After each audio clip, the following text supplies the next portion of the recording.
애국 신앙을 가졌던 한국교회는 암울한 일제 식민지 치하의 민족의 희망이었습니다.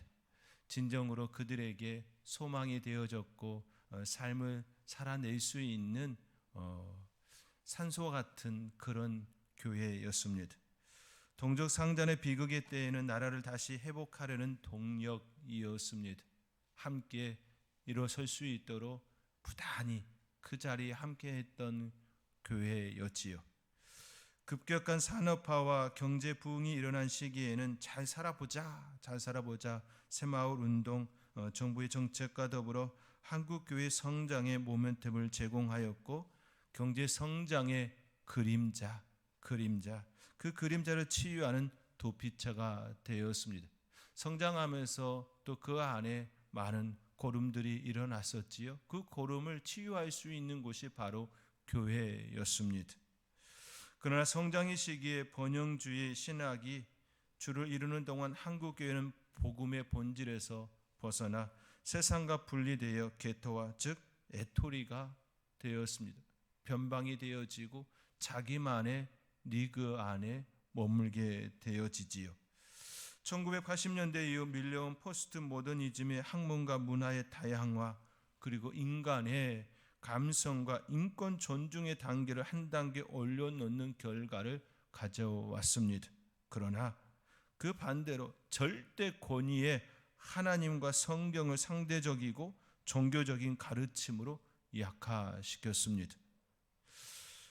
하나님의 그 권위, 절대적인 그 권위, 또 성경의 그 말씀이 다른 것과 한 부류처럼 상대화시키며 힘을 매우 약화시켰지요. 또한 종교다원주의의 담론을 양산하는 결과들이 일어나게 되었습니다. 한국교회는 이러한 급격한 변화에 충분히 대응하지 못했습니다. 번영신학의 그림자를 다 치료하기 전에 코로나의 습격을 맞아 더 힘든 시간을 작년과 올해 그렇게 우리는 겪고 있습니다. 지난해부터 시작된 코로나의 팬데믹은 한국교회의 그림자와 허약한 부분을 정면으로 강타하였습니다. 그리하여 교회들이 많이 휘청거리는 아픔의 시간을 겪기도 했습니다. 이는 최근 실시한 한국교회의 신뢰도 변화에서 확연하게 드러남을 우리는 보게 됩니다. 2020년 기윤실에서 조사한 한국교회에 대한 신뢰도는 1년 사이에 32%에서 21%로 추락했고 응답자 중 30대에서 50대까지 한국교회에 대한 신뢰도는 20% 미만으로 드러났습니다. 젊은 층 그들이 보는 교회에 대한 신뢰도는 더 떨어졌다라는 것이지요. 이러한 상황에 놓인 한국교회는 다시 재정비의 시간이 절대적으로 필요한 시간이 다가왔습니다. 그렇다면 한국교회가 재정비의 시간을 갖기 위한 초점은 어디에 두어야 할까요? 한국교회가 진정 바로 세우기 위하여 어디에 기반을 두어야 할까요? 그것은 바로 교회의 본질인 복음입니다. 복음을 바로 알고 그 복음으로 교회가 새로워질 때에 변화를 가질 수 있습니다. 그리고 세상 속에서 교회가 진정한 빛과 소금의 역할을 감당할 수가 있습니다. 예수 그리스도의 그 복음을 세상에 온전히 선포할 수 있게 됩니다. 그렇기에 우리는 그 복음에 대하여 다시금 마음을 열고 우리의 마음과 우리의 길을 다시 한번 향해야 될 줄 믿습니다. 그러할 때에 우리가 가장 먼저 우리의 시선을 가야 할 곳이 바로 예수님의 공생의 첫 사역의 메시지입니다. 예수님께서 마가복음 1장 15절의 말씀에 공생의 첫 시작하며 이렇게 말씀하셨습니다. 때가 찼고 하나님의 나라가 가까웠으니 회개하고 복음을 믿으라. 이렇게 선포하셨습니다. 이 말씀은 2000년 전 이스라엘 백성들에게만 해당되는 말씀이 아닙니다. 이 시대에도 동일하게 적용되는 말씀입니다. 어느 시대를 막론하고 늘 하나님의 나라는 임박해 있었습니다. 천년이 하루 같고 하루가 천년 같다는 말씀이 아니어도 늘 인간의 시계는 지금을 가리키고 있었습니다. 어제도 아니고 내일도 아닌 항상 지금 이 시간을 가리키고 있었습니다. 인간의 시계에는 내일이 없습니다. 내일은 하나님의 시간 앞에만 존재하는 것이지요. 우리가 내일을 말하고 있지만 그 시간은 결국 지금 이 시간이 채워진 결과일 뿐입니다. 오직 내일은 하나님의 시간에만 존재합니다. 그러므로 우리는 지금 하나님을 만나야 하고 지금 하나님의 은총을 입어야 하는 것입니다. 어느 누구도 내일을 장담할 수 없고 내일을 기약할 수도 없습니다. 그러므로 우리는 예수님께서 공생의 첫 메시지처럼 때가 찼음을 직시해야 합니다. 때가 찼음을, 지금 이 시간 내가 하나님을 만나지 아니하면 더 이상 기회가 없다라는 그런 절박함이 우리 안에 먼저 있어야 합니다. 그러할 때에 하나님의 나라를 온전히 바라볼 수 있게 되는 것이지요. 그러할 때에 우리는 회개할 수 있는 힘이 일어나는 것입니다. 우리에게는 거울이 필요합니다. 제가 묻은 인간 앞에 선다고 할지라도 결코 우리는 바른 거울이 아니기에 우리가 죄인임을 볼 수가 없습니다. 한번 살펴보시기 바랍니다. 내가 저 사람 사이에 무엇이 다른지 우리가 지금 너무나도 잘 느끼고 있지 않습니까? 내년 대선을 앞두고 양 진영의 후보자가 나와 이야기하는데 그 사람이 그 사람 같고 그 사람이 그 사람 같은 지금의 현실을 바라보면서 우리는 모두 안타까워하고 있습니다. 얼마나 덜 악한 자가 누구인지 선택해야 되는 그런 마음이 우리 안에 있음 또한 부정할 수가 없는 것이지요. 이것은 그들만의 모습이 아닌 실은 내 모습이지요. 우리의 모습입니다. 같은 모습인데 어찌 죄인이라 말할 수 있겠습니까? 조금 더 깨끗하다고, 조금 더 선하다고 그렇게 말할 수 있을까요? 절대 그럴 수 없습니다. 깨끗한 거울이 필요합니다. 깨끗한 거울. 죄됨이 없는 깨끗한 그 존재 앞에 우리의 모습을 비추어 보면 우리의 민낯을 정확히 볼 수가 있습니다. 그 거울이 무엇입니까? 바로 예수 그리스도이시지요. 예수 그리스도 앞에 우리의 모습을 비춰보면 우리의 민낯이, 우리의 부끄러운 모습이 너무나도 확연히 드러나게 되어 있는 것이지요. 주님 앞에 내 모습을 보면 우리의 진정한 민낯을 보며 우리는 낯뜨거워할 수밖에 없습니다. 우리의 죄책감과 우리의 수치심과 우리의 죄악 때문에 한없이 낮아질 수밖에 없습니다. 그 모습이 바로 우리의 진정한 모습입니다. 그 모습을 고백하는 것입니다. 이것이 바로 회개인 것이지요. 그리고 복음을 받아들이는 것입니다. 복음은 하나님께서 우리를 사랑하심을 믿는 것입니다. 하나님께서 우리를 사랑하심을 우리가 받아들이는 것입니다. 우리의 죄악을 깨끗하게 씻어주시기 위하여 요한복음 3장 16절의 말씀처럼 하나님이 세상을 이처럼 사랑하사 독생자를 주셨으니 이는 저를 믿는 자마다 멸망치 않고 영생을 얻게 하려 하심이라 하신 것처럼 우리를 위하여 독생자 예수 그리스도를 주신 그 사랑을 믿음인 것이지요. 그러할 때에 우리는 온전히 주님과 함께 우리의 삶을 당당하게 살아갈 수가 있는 것이지요. 하나님께서는 우리를 사랑하사 독생자를 주셨습니다. 이 사실을 믿는 것이 바로 복음입니다. 그러나 많은 사람들이 하나님의 사랑을 의심할 뿐만 아니라 부정합니다. 예수 그리스도의 존재를 받아들이려 하지도 않습니다.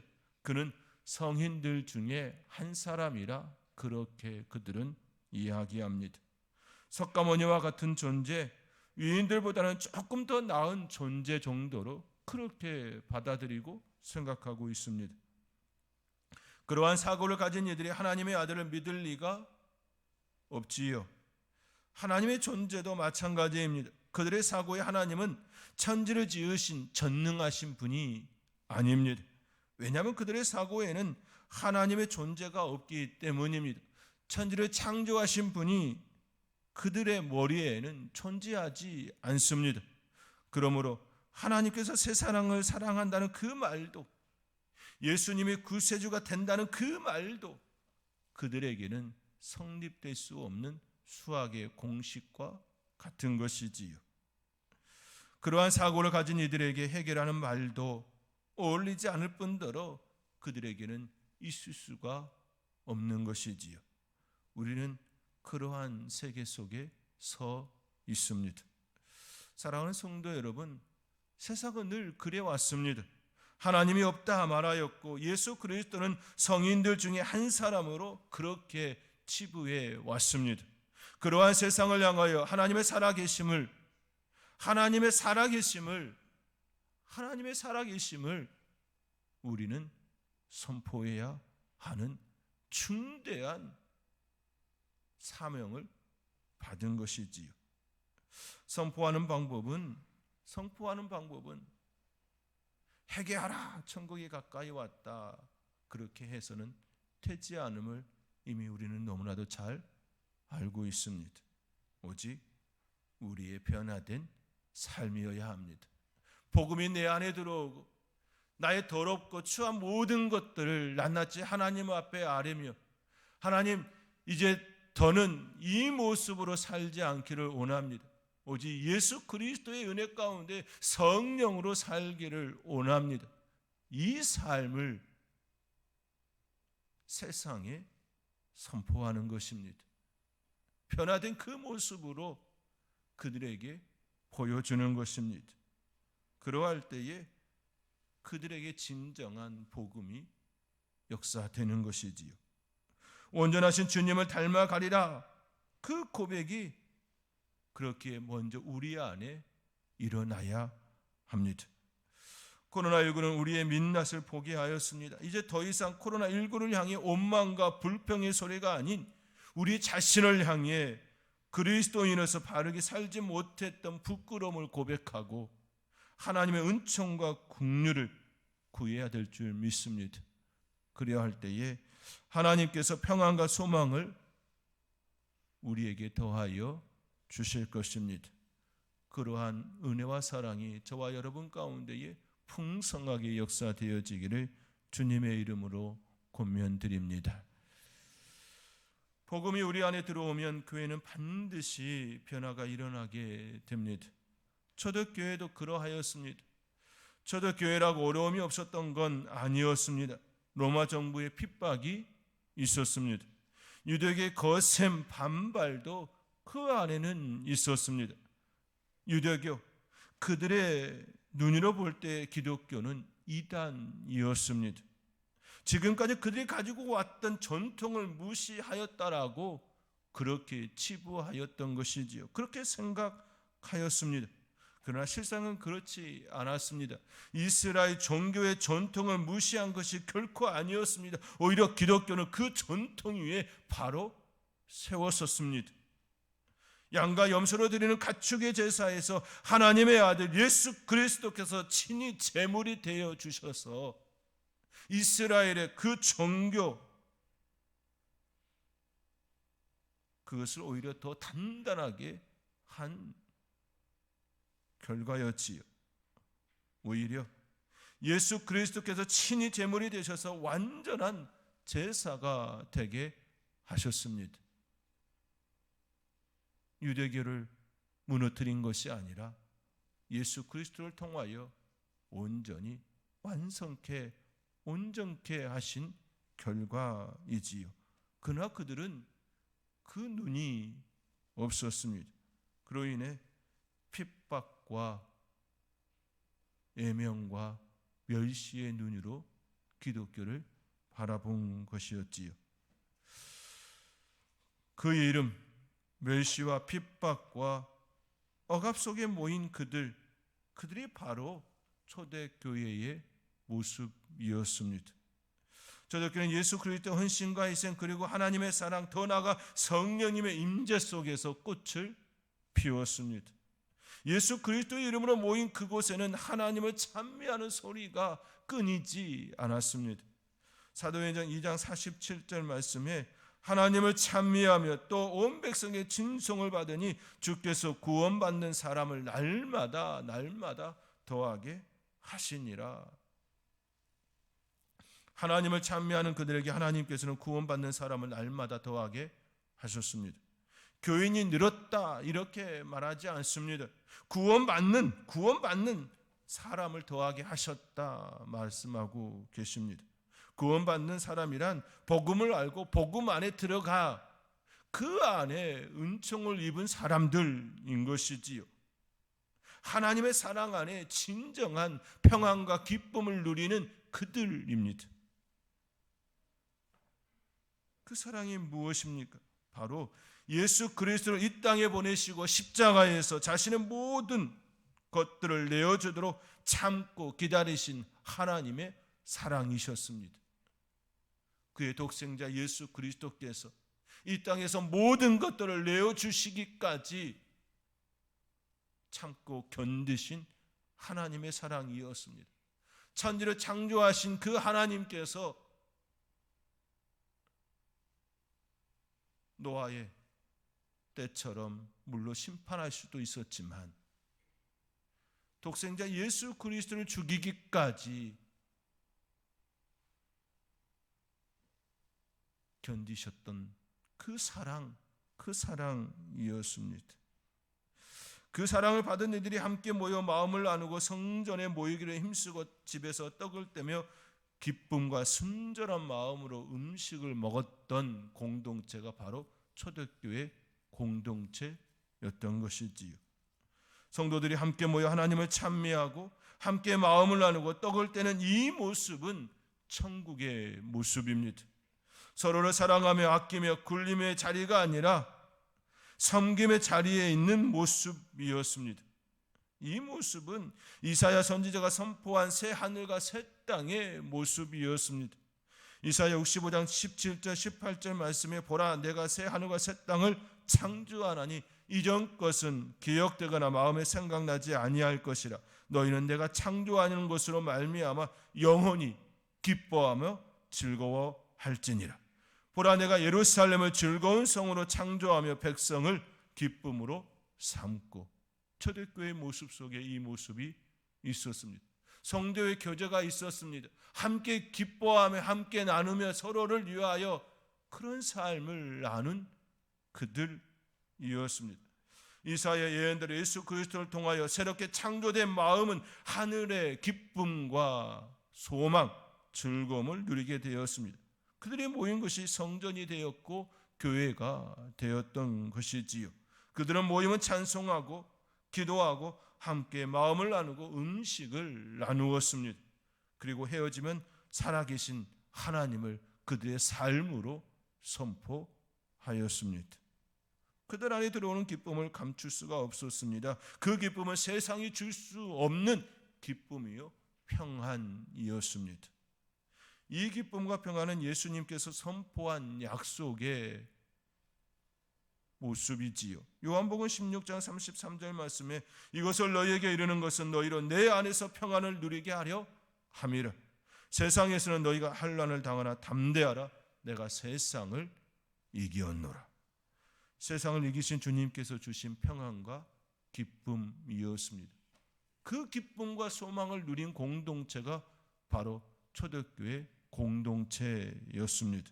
그들은 결코 그들 안에 들어온 기쁨과 소망을 놓치지 않으려 애썼던 그들이었습니다. 세상 풍조 속에서도 험한 풍파 속에서도 휘몰아치는 거센 풍랑 속에서도 이겨낼 수 있었습니다. 내 마음에 들어온 평안은 빼앗길 수 없는 것이지요. 사랑하는 성도 여러분, 여러분들을 위하여 자신의 모든 것들을 내어주시며 우리에게 평안을 주신 예수 그리스도의 사랑, 그 사랑을 먼저 받으시기 바랍니다.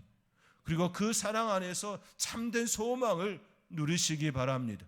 그리고 참 평안의 삶으로 이것이 복음 안에 있는 삶임을 온 세계에 널리 전파하는 것입니다.